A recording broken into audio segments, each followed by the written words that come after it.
13 வயது மாணவியை பாலியல் வன்கொடுமை செய்த காவலாளி, 21 வயதிலிருந்து அங்கு வேலை பார்ப்பவர், உடனே எப்படி அவரை குற்றம் சொல்ல முடியும் என அமைச்சர் கீதா ஜீவன் நேற்று குற்றவாளிக்கு ஆதரவாக பேசினார்.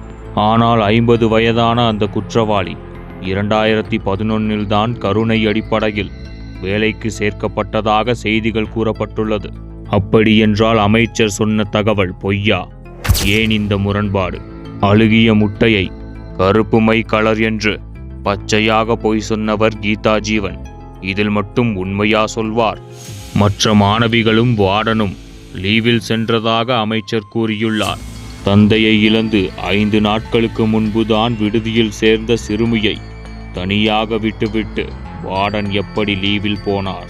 சத்தம் போட்ட மாணவியை சுவரில் தூக்கி வீசி கால்களை உடைத்து பாலியல் வன்கொடுமை செய்ததாக குற்றவாளி சொல்லியிருக்கிறான். ஆதரவு இல்லாத மாணவி என்று திட்டமிட்டு நடந்த சம்பவம் இது.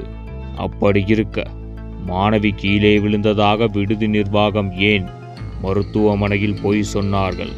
பதில் சொல்ல வேண்டிய விடுதி வார்டன் சிறுமி கீழே விழுந்து விட்டார், தனக்கு எதுவுமே தெரியாது, சாப்பிடவில்லை என்று மீடியா முன் கதை சொல்கிறார்.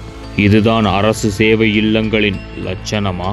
அண்ணா பல்கலைக்கழக வளாகத்தில் வைத்து மாணவி பாலியல் வன்கொடுமை செய்யப்பட்ட கேவலம் அரங்கேறியும் ஸ்டாலின் அரசு திருந்தவில்லையா? அந்த சம்பவத்திலும் இப்படித்தான் அமைச்சரும் கமிஷனரும் மாற்றி மாற்றி முன்னுக்கு பின் முரணாக தகவல்களை கூறினார்கள். சில நாட்களுக்கு முன்பு ராணிப்பேட்டையில் 80 வயது பாட்டியை கீழே தள்ளி தரதரவென்று இழுத்து சென்று பாலியல் வன்கொடுமை செய்யப்பட்டு கொலை செய்யப்பட்டார். நாமக்கல்லில் நேற்று 4 வயது குழந்தைக்கு பாலியல் தொல்லை நடந்துள்ளது. 4 வயது சிறுமி முதல் 80 வயது பாட்டி வரை தினமும் பாலியல் வன்கொடுமை செய்யப்படுகிறார்கள். 2ஆம் முறையாக அரசு வளாகத்திலேயே நடந்துள்ள இந்த பாலியல் வன்கொடுமைக்கு அப்பா ஸ்டாலின் என்ன பதில் சொல்ல போகிறார்? வெறும் ஷூட்டிங் நடத்த மட்டும்தான் அப்பாவும் மகனும் வெளியே வருவார்களா? இந்த குற்றங்கள் அனைத்தும் மது கஞ்சா போதையில்தான் நடந்துள்ளன. இதற்கு கனிமொழி என்ன பதில் சொல்வார்?